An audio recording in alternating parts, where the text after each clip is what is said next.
हज़रत फ़ारूक आज़म के दौरे हुकूमत को देखो, 22 लाख मुरब्बा मील पर हुकूमत, एक रिवायत में 24 लाख मुरब्बा मील के हुक्मरान।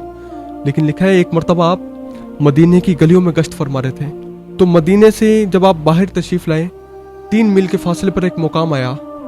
वहाँ पर आपने देखा एक खातून है जो कि कुछ पका रही है और उसके बच्चे इर्द गिर्द मौजूद हैं और वो रोज़ारों कतार रो रहे हैं। हज़रत फ़ारूक आज़म के चेहरे पर नकाब, आप करीब गए, आपने पूछा बीबी तेरे बच्चे क्यों रोते हैं? तो अर्ज करती है हुजूर कई वक्तों से मेरे बच्चों ने कुछ नहीं खाया और आज भी ये खाली हंडिया मैंने पानी में भरकर नीचे आग लगाकर इसको रखा है कि शायद बच्चों को ये लगे कि खाना पक रहा है। जब पूछते हैं तो बोल देती हूँ बेटा भी खाना पका नहीं, लेकिन भूख इतनी जालिम है मेरे बच्चों को सोने नहीं देती। अमीरुल मोमिनीन रज़ियल्लाहु ताला अन्हो जो दिल था वो खून के आंसू रोने लगा और आप वापस मदीने गए, बैतुल माल से आटा, घी, गोश्त और चंद खजूरें ली और आप वापस आए। अपने गुलाम जब आने लगे तो अपने गुलाम असलम को कहा, असलम इसको मेरे कंधे पर रख दो, मेरी पुश्त पर रखो। तो गुलाम कहने लगा हुजूर मैं उठाता हूँ ये बोझ। फरमाया क्या क़यामत के रोज भी मेरा बोझ उठाएगा? हुजूर वहां तो नहीं उठा सकता। बिलाखिर हज़रत फ़ारूक आज़म खुद सारा सामान उठा के उस अम्मा के पास आए और सारा खाने पकाने की जो अशिया थी वो उनको फराहम की। बीबी ने खाना बनाया, अपने बच्चों को खिलाया। बच्चों के चेहरों पर जब खुशी आई तो उमर भी खुश हुए। उमर की ज़िंदगी में भी मज़ीद खुशियों की बहार आई। अल्लाहु अकबर। रिवायत में मिलता है कि हज़रत उमर ने कहा बीबी उमर को माफ़ कर दे। उमर को खबर नहीं थी तो कहने लगी उमर को क्या माफ़ करना है, मैं तो चाहती हूँ कि अल्लाह उमर को हटा दे और आपको ले आए। अमीरुल मोमिनीन बनने के काबिल तो आप हैं। आपके चेहरे पर नकाब था, आपने नकाब हटाया और फरमाया बीबी मैं उमर ही हूँ, जो मुझसे गलती उसकी मैं माजर चाहता हूँ तो मुझे माफ़ कर दे। तो ऐसे भी हुक्मरान इस ज़माने में देखें, ये रुतबे भी अल्लाह ताला ने दीन इस्लाम के दामन में अता फरमाए।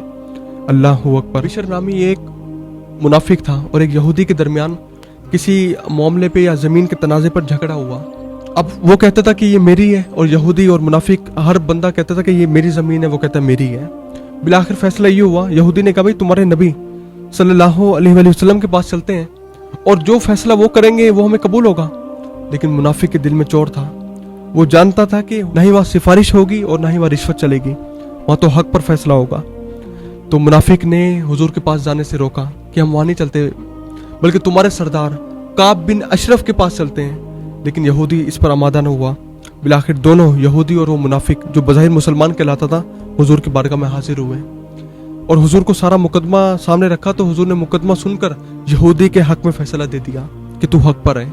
जब दोनों बाहर आए तो जो मुनाफिक था वो कहने लगा भाई मैं तो इस फैसले को नहीं मानता, मैं तो हज़रत फ़ारूक आज़म से फैसला करवाऊंगा।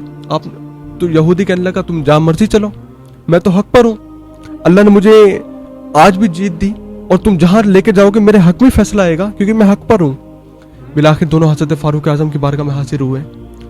हज़रत फ़ारूक आज़म जब बाहर तशरीफ़ लाए तो पूछा क्या मामला है? तो मुनाफिक का ख्याल ये था भाई हज़रत फ़ारूक आज़म ईसाइयों और यहूदियों के सख्त दुश्मन है, जब मैं कहूँगा कि मैं तो मुसलमान हूँ, यहूदी है, तो जाहिर है अमीरुल मोमिनीन हज़रत फ़ारूक आज़म मेरे हक में फैसला देंगे। लेकिन वो ये नहीं जानता था कि हज़रत फ़ारूक आज़म हुजूर के गुलाम अपने असूलों पर डट कर खड़े होते हैं। ईसाइयों और यहूदियों से बढ़कर आप मुनाफिकों के दुश्मन थे, कुर्बान जाएं।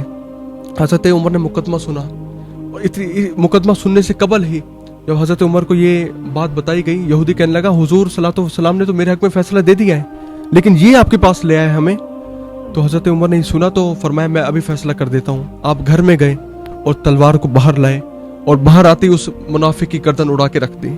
फरमाया जो मेरे सरकार का फैसला नहीं मानता फिर उमर इब्न खत्ताब उसका फैसला तलवार से करता है, जो मेरे हुजूर का नहीं बन सका वो मेरा कैसे बनेगा। तो हज़रत फ़ारूक आज़म अदल पर कायम रहे। हज़रत फ़ारूक आज़म की ये डेली रूटीन थी कि आप गलियों में गश्त फरमाया करते थे। एक मरतबा आप गश्त कर रहे थे तो रास्ते में आपने क्या देखा, दो ख़वातीन आपस में गुफ्तगू कर रही हैं। देखा कि करीब गए तो एक माँ है और एक बेटी आपस में गुफ्तगू कर रही हैं। तो माँ अपनी बेटी को कह रही है बेटी तू दूध में पानी मिला दे। तो बेटी ने कहा माँ हमारे खलीफा हज़रत उमर ने तो उस काम से मना किया है। तो माँ ने कहा अब कौन सा हमें कोई देख रहा है? बेटी ने कहा अम्मा कोई नहीं देख रहा, लेकिन हमारा अल्लाह तो हमें देख रहा है ना, इन्नहु हुवा समीउल बसीर, वो तो देखने वाला है ना, वो तो सुनने वाला है ना, तो लिहाजा मैं पानी नहीं मिलाऊंगी। हज़रत उमर ने जब ये सुना तो एक वजद आ गया आपको और आपने उस घर पे निशान लगा दिया। सुबह हुई तो अदालत में उसी खातून को बुला लिया اور اپنے سامنے کھڑا کر کے پوچھا تو دودھ میں پانی ملا رہی تھی؟ پانی ملاتی تھی دودھ میں؟ تو کہنے لگی امیر المومنین میرا ارادہ تھا لیکن یہ میری بیٹی نے مجھے منع کر دیا اور میں رک گئی۔ آپ نے فرمایا تو نے اس گناہ کو نہ کیا تو میں تجھے سزا نہیں دے رہا، اگر تو گناہ کرتی وہ اور پانی ملاتی تو میں تجھے سزا دیتا، میں تجھے چھوڑ دیتا ہوں۔ جو خاتون واپس جانے لگی تو حضرت فاروق اعظم نے ان کو پھر آواز دے کر بلایا اور آپ نے فرمایا پہلے میرا فیصلہ تھا، اب میری درخواست ہے کہ تو اپنی بیٹی کا نکاح میرے بیٹے کے ساتھ کر دے۔ قربان جائے آج معاشرے میں بہت دعوے کیے جاتے ہیں کہ ہم غریبوں کے ہمدرد ہیں، لیکن غریب گھر کا رشتہ ہم کبھی قبول نہیں کرتے ہیں اور نہ ہی اپنی بہنوں کو اپنی بیٹیوں کو غریبوں کے نکاح میں دیتے ہیں۔ اگر محبت کرنی ہے تو حضور صلی اللہ علیہ وسلم کے عشق میں ان غریبوں سے بھی کرو اور ان غریبوں کے حق پر پورا اترنے کی کوشش کرو کہ ان کا بھی اس معاشرے میں اتنا ہی حق ہے جیسا ایک امیر کے جینے کا حق ہے۔ حضور صلی اللہ علیہ وسلم نے فرمایا میری امت کے غریب میری امت کے امیروں سے 500 سال پہلے جنت میں جائیں گے، جبکہ جو امیر ہیں وہ ویٹنگ لسٹ میں کھڑے ہوں گے۔